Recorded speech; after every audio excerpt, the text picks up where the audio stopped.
Before you drop hundreds of dollars on a fancy wrist computer, you need to understand that the best smartwatch isn't the most expensive one. It's the one that works best for you. Think of a smartwatch as a tiny, helpful assistant strapped to your arm. And they can be as unique as you and I, so there are tons of options. Today, we are going to find your perfect match in under 5 minutes.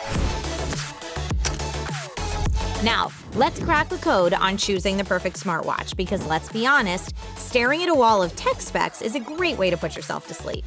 First up, let's talk about the ultimate deal breaker, which is smartphone compatibility. If you're rolling with an iPhone, your choice is pretty much made for you because the Apple Watch is tailor-made for iPhone users. On the flip side, if you're an Android fan, you will want to look at Wear OS devices like the Samsung Galaxy Watch or the Google Pixel Watch. Do not buy an Apple Watch if you have an Android phone, nor a high-end Wear OS watch if you have an iPhone because it straight up will not work.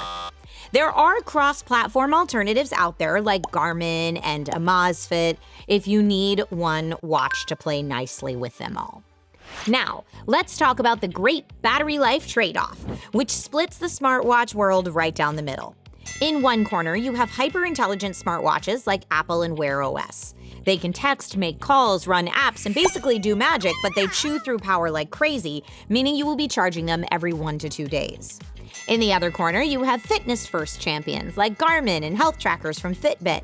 These watches sacrifice some of those heavy smartphone features, but in return, their batteries can last for a week or even a month on a single charge. You have to ask yourself if you want a mini smartphone on your wrist or a reliable tracker that you rarely have to plug in. Speaking of tracking, let's dive into health and fitness features. If your idea of exercise is walking to the next room, a basic watch that counts your steps and monitors your sleep will do just fine.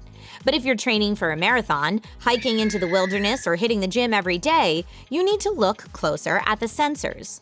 There are some rugged outdoor watches, like the Galaxy Watch Ultra 2, that will even track your depth when diving or monitor your hydration levels to remind you to drink during a hike.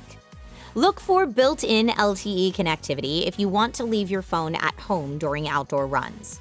Advanced metrics like blood oxygen tracking, ECG heart monitors, and specific workout profiles will give you a massive window into your health, so make sure the watch actually tracks the specifics that matter to you.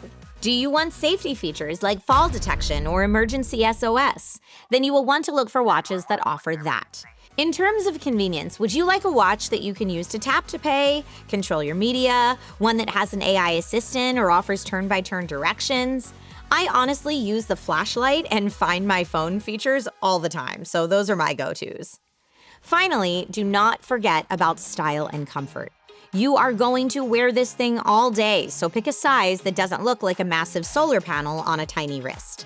And in terms of comfort, a new strap can make all the difference. Trisha's pro tip? Use a fabric band to sleep in and for everyday wear, but work out and swim in an active band. Or just find what works best for you. So which features, styles, and specs work best for you?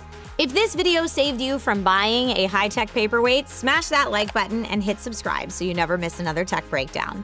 Drop a comment below letting me know which watch you're leaning toward, or if you are still fiercely loyal to the classic analog watch. Thank you so much for hanging out with me today, and I will see you in the next video.